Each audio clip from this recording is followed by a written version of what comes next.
বেশ কয়েকদিন ধরে কমেন্ট পাচ্ছিলাম, দিদি তোমার মুখ দেখাচ্ছ না কেন? আমার যে চ্যানেলে আমি যে রান্নাগুলো এতদিন ছেড়েছিলাম সেখানে আমার ফেস দিয়ে কোনো ভিডিও ছিল না। তো আজকে থেকে আমি শুরু করলাম নতুন করে প্রত্যেকটা ভিডিওতে আমার ফেস দেখানোর চেষ্টা করবো। তো বুঝতেই পারছো প্রচণ্ড গরম পড়েছে, এর থেকে ভালো সাজে আর আসতে পারলাম না যেহেতু রান্না করবো। তো আজকে রান্না করবো আম দিয়ে বড়া বানানো, আমের বড়া। ঠিক আছে, তো চলো টাটা বাই বাই। আমের বড়া বানানোর জন্য নিয়ে নিয়েছি 4টে আম আর একটা নারকেল। এবার নারকেলটা ভালো করে ফাটিয়ে নেব, নিয়ে নারকেলটাকে আমি কিছুটা কুড়িয়ে নিয়েছি, কিছুটা কুচি কুচি করে নিয়েছি, আর আমের পাল্পগুলো বের করে নিয়েছি। আমি এখানে নিয়েছি 200 গ্রাম সুজি। 200 গ্রাম সুজির থেকে আমি 150 গ্রাম দিয়ে দেবো আর 50 গ্রাম রেখে দেবো। নিয়েছিলাম 200 গ্রাম চিনি, তার থেকে 150 গ্রাম দেবো, 50 গ্রাম রেখে দেবো। মাখাতে মাখাতে যদি কম পড়ে যায় দেবো, না হলে রেখে দেবো। এবার দিয়ে দিয়েছি নারকেল কুচিগুলো, তারপর দিয়ে দেবো পরিমাণ মতো লবণ, আর দিয়ে দিয়েছি হাতাতে করে মেপে মেপে ময়দা।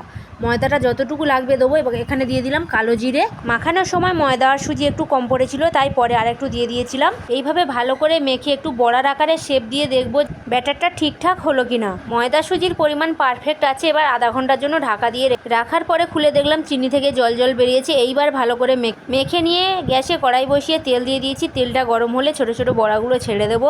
তেলের পরিমাণ বুঝে সব বড়াগুলো দেওয়া হয়ে গেছে। এবার ভালো করে উল্টে পাল্টে ভেজে নেব।